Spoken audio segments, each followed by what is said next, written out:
and welcome back to the channel. It is January 1st. Happy New Year to everyone out there. It's about 7:30 in the morning here on Sunday, January 1st, and this is not going to be the bike ride that I was planning to do. I was planning to do a different kind of a ride, but since it's foggy out, we have a dense fog situation going on here in my area, in the Tigard, King City area of Oregon this morning. So I don't want to venture too far on the main roads, so I'm going to stick to the side streets. And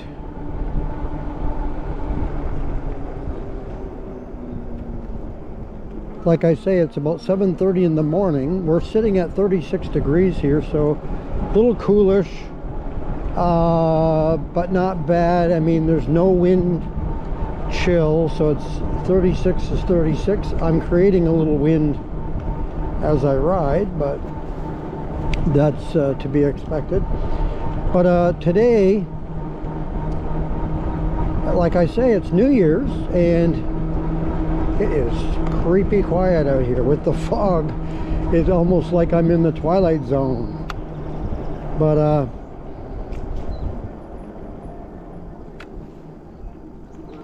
still glad to be able to get out here and do a ride. Everything is quiet. Everybody is probably sleeping after partying last night, and yours truly was asleep when 12 o'clock came here in Oregon. But I did see the, oh look, I went to a dead end.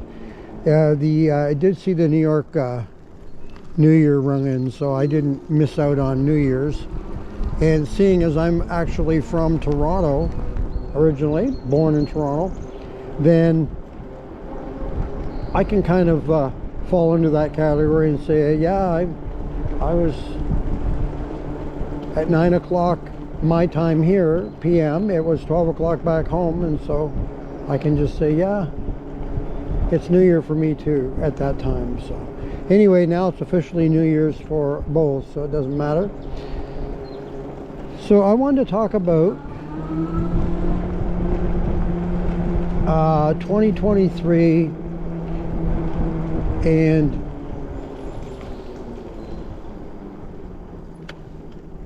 you know, some things that might change in the e-bike world.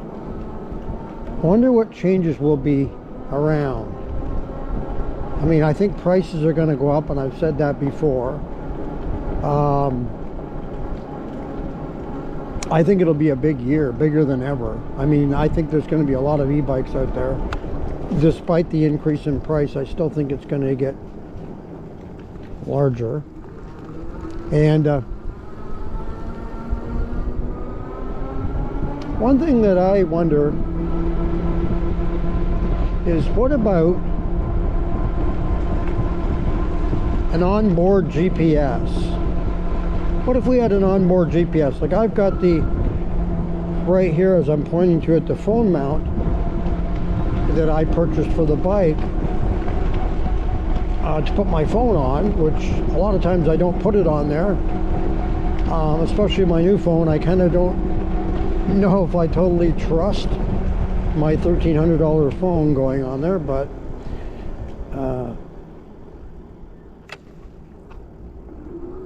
I wonder about a built-in GPS on board in the display here. What if they were to put a GPS in there? Would that be, do you think that'd be a good thing? They might have to charge us a little bit more for the bike, and I don't know if people would want to pay more, but maybe just kind of integrate it in there, you know, somehow with the price and all, and have that available, and have it so that we can turn it off or on easily, you know, and maybe, you know, maybe we'll do a trip somewhere where we're not familiar with the area and we want to use the GPS, and then other times if we're familiar with the area, then turn it off, or have the option to easily turn it off. Don't make it difficult to have to go here, there, and everywhere, but to just turn the GPS off when we don't want to use it. That would be, I think that would be a good feature on a bike. Boy, when they say foggy, they're right. It's pretty foggy out. I was going to do a completely different kind of ride today, this morning.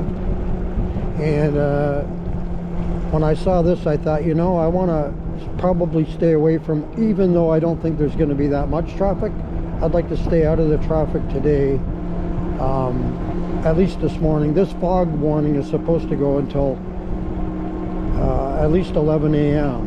So that's quite a few hours from now. It's only 7:30 in the morning right now. And so I think I did wise by just riding around some neighborhood streets as opposed to riding in the on the main streets. So anyway, what do you think about the GPS on board? Do you like that idea? How many people out there even use the GPS? I use it especially when I'm going new places that I'm not familiar with, or maybe the GPS, especially if it's tailored to bikes, maybe it'll find us trails or bike paths, or I don't know, just roads or whatever that we can travel on that we may not have known that can take us to wherever we're going. You know, whether it be shortcut or long cut.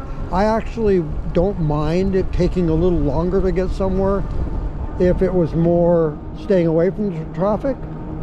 But you know what? We can't always do that. Sometimes the only option is to go right with the traffic, and I know for a lot of people it can get pretty scary. And for me,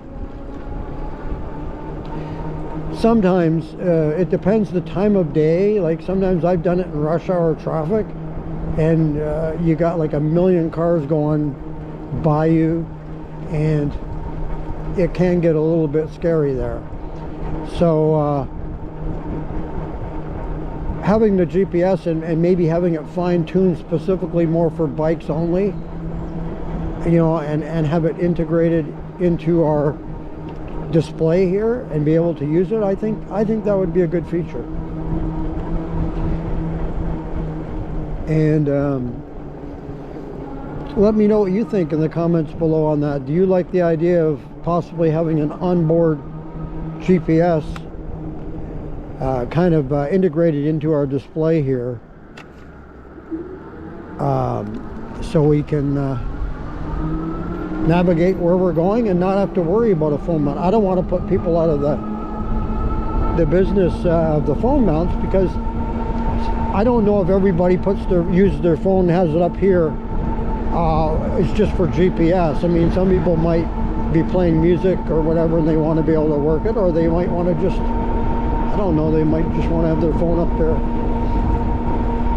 Maybe they're talking on their phone, you know, and they want to be able to have it here on display. But for me, the main purpose of this was to put my phone on here and use it as a display, or use it as a GPS, I should say. So wow, this is super quiet. If this was this way all the time, we could steal the roads.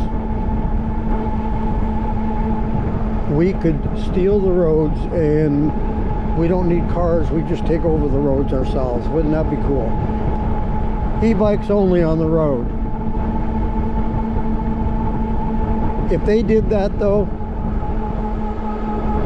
and there was only e-bikes on the road and nothing else, I can just imagine how many e-bikes out there of the illegal variety. You know, we talk about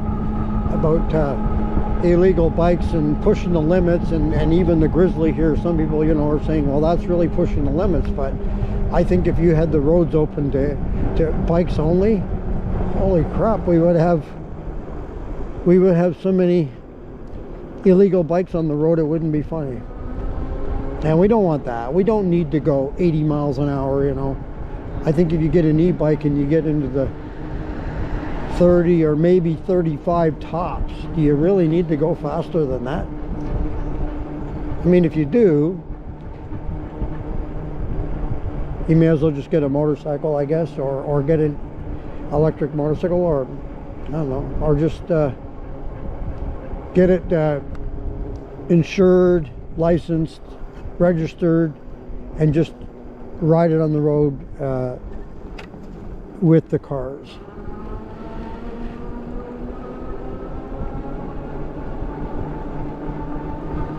Yeah, it is super quiet here on New Year's. I hope everyone had a good 2022, but 2023 is going to be better.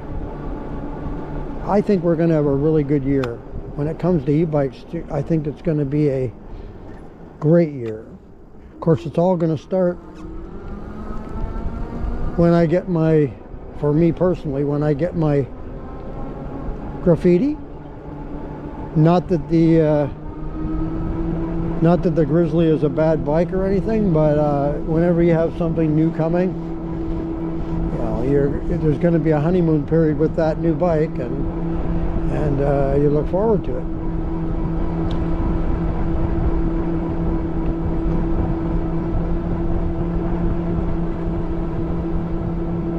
All right, well, that's going to do it for this quick video here on New Year's Day morning.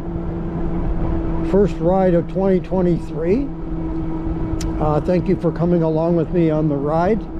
If you like the video, hit that like button. If you want to subscribe to the channel, go right ahead and hit that subscribe button. And if you want to be notified as to when the next video appears on the channel, just hit that notification bell to be notified, and then you'll get a notification that a new video has dropped on YouTube and the channel.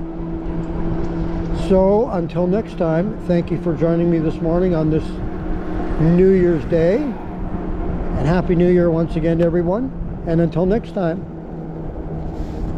take care.